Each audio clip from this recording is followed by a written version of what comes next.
Season podcast with Nick Foles and Evan Moore. We are doing a mini pod here tonight. We're doing several of these over the course of the season. Typically, our full show airs Wednesday morning is when we release it.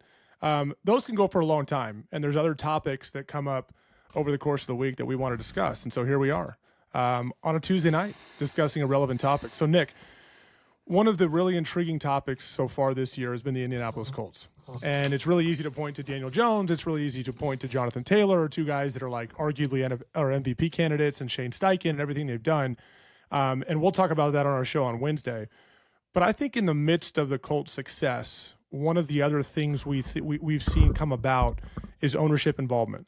Carlie Irsay-Gordon, the daughter of the late Jim Irsay, who now is the de facto owner of the team, has been much more involved. And you and I, since the beginning of the season, because you spent some time in Indy, have talked about, how different is this? Is this really that different? Like, does it matter? Is it actually having it? Is it overstated?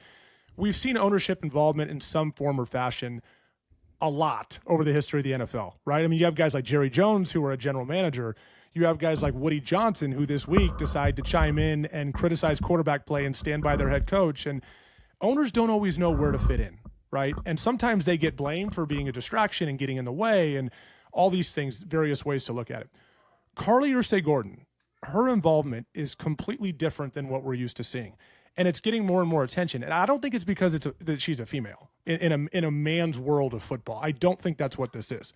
I think her involvement, flying under the radar with public statements, not really saying much of anything publicly, but instead deciding to just be involved. Be on the headset during games. Be on the sideline. You've been around her in the building. Be involved in the building. It's different. And the Colts are 6-1. So it's hard not to draw some level of correlation between those two things. So I'm curious from your standpoint and with your experience with her, all the different types of ownership styles you've been around, what are you seeing with this Carlie Irsay-Gordon dynamic, and what effect is this not or is having on the Colts' success so far this year? Yeah, I mean, it's really unique. Several weeks ago, people were talking about it, saying it's just too much. It's just too much. And we've talked about it a little bit. And my experience with Indianapolis, my last year of my career, I got to be around Carlie a lot because she was in all our meetings. She was in our team meeting. And that specific year, she was in what all year the is offense. This would have been, 2022 to 2023? Okay. So, and she's already in all the meetings and doing this with you She's guys. in all the meetings. So that year specifically, she was in all our offensive meetings, all our offensive installs. She really wanted to dive deeper into the offensive side of the ball. And I watched it, right when I get there, I'm learning the Irsay family. I'm learning the ins and outs of Indianapolis and the history and how Peyton Manning liked, his footballs in the training room, all these different things, because everyone has their own different niches. So I like figuring those things out. And so I remember one time specifically, I was on the treadmill, I was warming up for practice. I'd always run like a mile before practice and do all these stretches. And Carlie would always be working out in the morning before practice as well, on like the elliptical or the stair climber at training camp. And she came over to me as I'm running. She had the installation with her for that day. And that day specifically was short yardage and goal line. And she started going through all our protections and goal line and plays. And she was asking me, like, what are we doing on this one? Are we full sliding?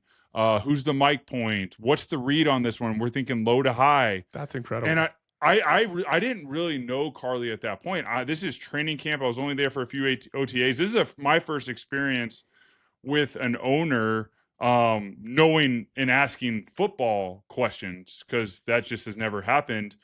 But the more I was around her, the more I was an Indianapolis Colt, I was really impressed with her. I think the fact that, she was at every walkthrough. She was at every team meeting. She was at every offensive meeting. She even had meetings during the week with the GM and the head coach, and they would have a conversation of the pulse of the team, what was going on.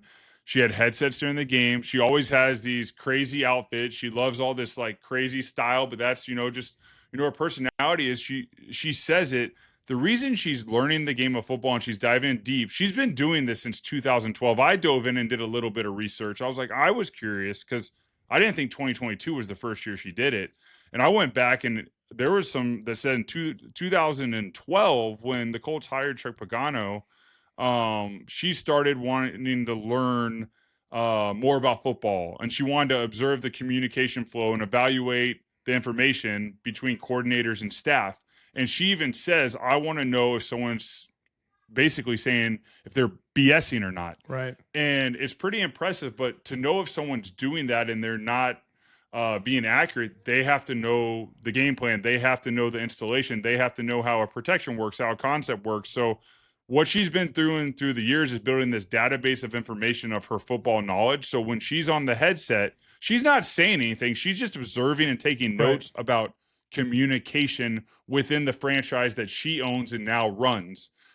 She's the only owner, in my opinion, that can do it at the level she's doing it, because she's been, since 2012, diving into football knowledge and the communication between coordinators and coaches. And she wants to do it. Most owners don't want to, like, I'm sure a lot of owners see this and they probably applaud her because it's really cool. They don't want to be at every meeting at walkthroughs. They want to be watching the game in their box up above and like have that controlled environment. They don't want to be on the sidelines doing that. They own the team and they want to keep it that way. And I know we've had different owners, and one of my favorite owners is the Eagles owner, Jeffrey Lurie. Jeffrey bleeds green. He comes to a lot of practices, not all of them. He'll speak to the team, so he makes him. You're aware of him. He definitely doesn't know defensive fronts and coverages and what you're installing that day. No, he does have some analytics that get back to him where he does. In my past, he has had specific thoughts on certain things that he didn't want you to do from an analytics standpoint, and he would have those conversations. But that was as far as it goes. But he cares so much about the Eagles and the city, and he was a great owner to play for and still have a relationship with. I think the biggest thing was he was always there before the game, going up to each locker room, shaking hands, saying, hey, good luck today, making everyone aware that he's there. And then after the game, win or lose, he was in the locker room because he wanted to see what was said from the head coach. And obviously he's a lot happier. Him and Howie are a lot happier when you win games. When you lose, everyone's a little bit more somber. But so I would say that's probably an example of a great standard owner. That's a more standard, like stereotypical ownership involvement that you see from Jeffrey. I would say right? Mr. Lurie's probably a top tier owner in that sense, where like he's around more. You feel his presence. I've also been, I'm not going to name names on these owners, but where I have to be summoned. Oh, please do. Please name names. So-and-so wants to see you. Oh. And I'm like, well, where? And I was used to, this was a different team, and I was used to playing in Philadelphia. It was my second team. And he was a really nice owner, but like I had to be summoned to like another room to go see him because he wasn't in the locker room. That was a different experience. Nice man. But it was just all these different things, like different owners handle things differently. Yeah. Whereas Carlie is very unique, but she's owning who she is, and she's backing it up with her work ethic and her time at the facility.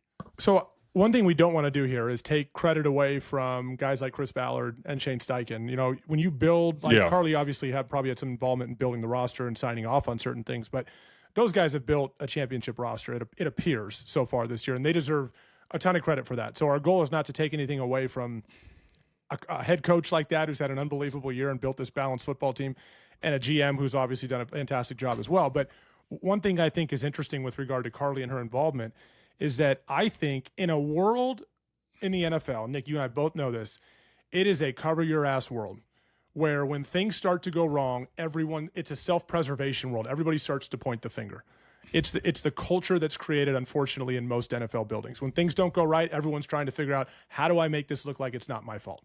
And so I think now that Carlie's at the top, what it allows her to do, if she monitors this stuff closely, doesn't need to micromanage and meddle, but if she manages this stuff closely, it allows her to know what the truth is as we get through the season. So they're doing really well right now, and that's great. This is a 6-1 football team, and there's everything's roses.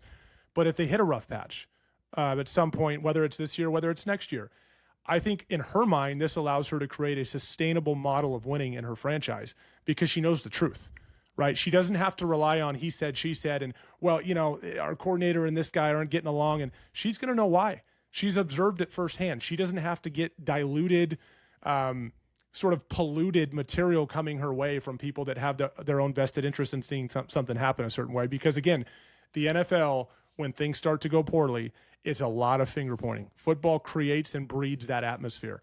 So I applaud her because not only does it allow her to be involved and see and feel really like a part of what's going on, but if things get to a point where they don't go well, she is going to be well equipped to handle it because of how close she's been to the situation.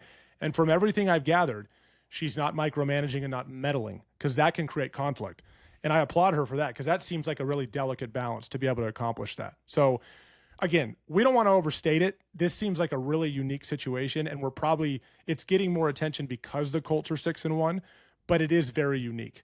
Regardless of whether they're 6-1 or 1-6, it is unique. And it's a really fascinating thing to watch. And I think Nick gave some great perspective on specifically what Carlie is all about. Yeah, and Evan, I think the big thing, and you said it, you summarized it really well. She's just gathering information and see the communication flow within her team to make sure everything's going appropriately. The success of this franchise has been, Shane Steichen, Chris Ballard, and then acquiring Daniel Jones and naming him the starter. That has been where the franchise has had their success this year, and she's just observing it all. She's been doing this a long time. She's just getting more attention, but they are heading in the right direction. They're going to continue to get attention as they have success, and it'll be a fun season to watch, because every week you're like, are they real? Are they real? And then all of a sudden they blow out a team or they look great. You're like, they keep proving. And I'm a huge Shane Steichen fan. I've known him for many years, been around him several different, even in California when he was with the Chargers, we lived near each other during the COVID time. And then he went to Philadelphia, talked to him about living in Philadelphia.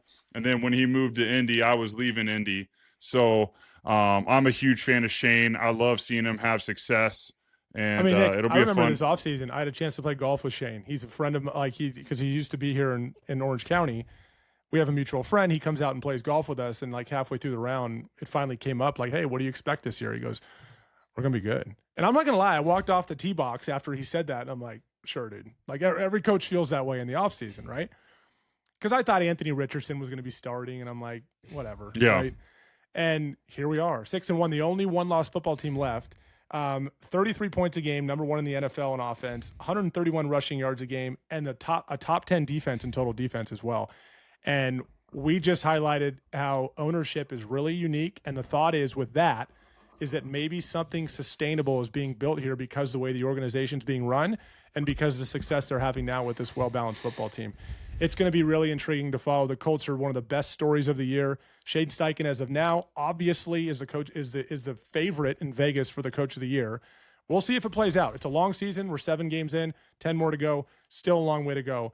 Make sure and join us on Wednesday for our normal show. Follow us on Instagram at the Season Pod, the SZN Pod as well. And we thank you for listening to our mini pod episode here on Tuesday night. Thank you.